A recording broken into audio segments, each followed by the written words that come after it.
সেদিন রাত্রিবেলা অফিস থেকে এসে সেজে গুজে একদম রেডি হয়ে চলে গিয়েছিলাম একটা অন্নপ্রাশন বাড়িতে।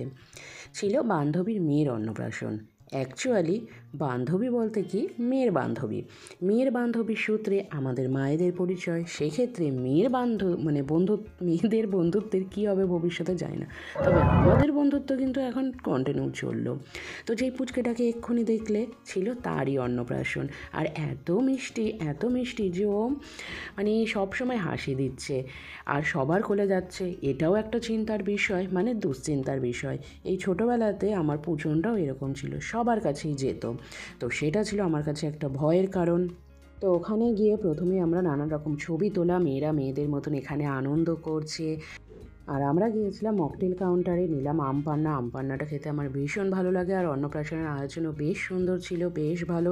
এইদিকে তো দেখেই বুঝতে পারছো কতটা আনন্দ হয়েছে। আর সত্যি এমন গান বাজছিল না, পায়ে আটকে রাখতে পারছিলাম না, মনে হয় কতক্ষণে গিয়ে নাচ গান করব।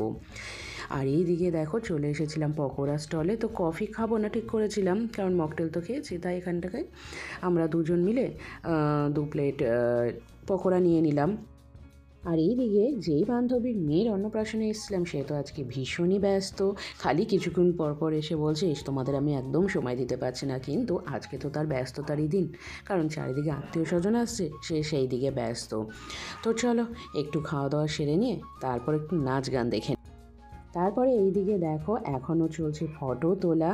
আর দেখো পুচকুটা, সত্যি আমার মেয়ে পুচন, কি বলবো, অন্নপ্রাশনের দিন এমন কান্না কেঁদেছিল, কি বলবো আর, এত কাঁদছে যে ওকে রাখাই যাচ্ছে না।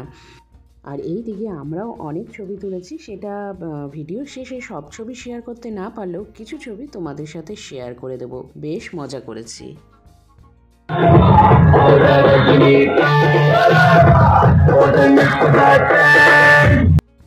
যাই হোক, নাচ গান শেষে চলে এসেছি খাওয়া দাওয়ার জায়গায়, কারণ অনেকটা রাত্রি হয়ে গেছে, 11টা বাজছে যেন। এখন আমরা খেতে আসলাম। এই অনুষ্ঠান বাড়িতে এতটা লেট কিন্তু কেউ করে না, সবাই চটপট খেয়ে নেয়, কিন্তু আমরা তো ওই যে নাচ গান করতে ব্যস্ত।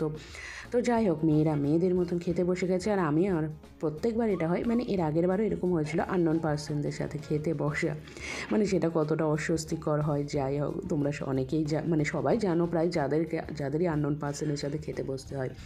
কারণ আমি আর আমার সাথে যে আরেক বান্ধবী ছিল সোমা, আমরা দুইজন প্রত্যেকবার লেট করে এসে চেয়ার পাই না। তারপরে একে ওকে বলি এখানে ফাঁকা আছে, ওখানে ফাঁকা আছে। তো যাই হোক, দুইজনা পাশাপাশি বসেছিলাম ঠিকই, কিন্তু ও একদিকের টেবিলে, আমি আরেক দিকের টেবিলে, এইভাবে পাশাপাশি বসেছিল।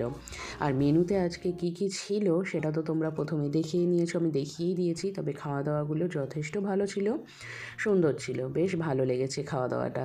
কিন্তু আমাদের একটু অসুবিধা হচ্ছিল পাশাপাশি দুটো টেবিলে বসে গল্প করতে। ওইদিকে মেয়েদের বান্ধবীরা সবাই, ওরা 4 জন একসাথেই বসেছে, ওরা জায়গা ঠিক ধরে বসে পড়েছে, আমাদেরই আসতে লেট হয়েছিল। তো যাই হোক, আমাদের খাওয়া দাওয়া চলছে, তার থেকে বেশি চলছে গল্প। সবাই একটু তাকিয়েই ছিল। তো যাই হোক, সবাই তো সবার মতন কথা বলছে, আমরা আমাদের মতন কথা বলি। এবার খাওয়া দাওয়া শেষে একটু বসে টসে নিয়ে তারপরে বাড়ি যাব। তো যাই হোক, তারপরে কিন্তু আরও ছবি তোলা আছে, সেই ছবিগুলো এবার তোমরা দেখো।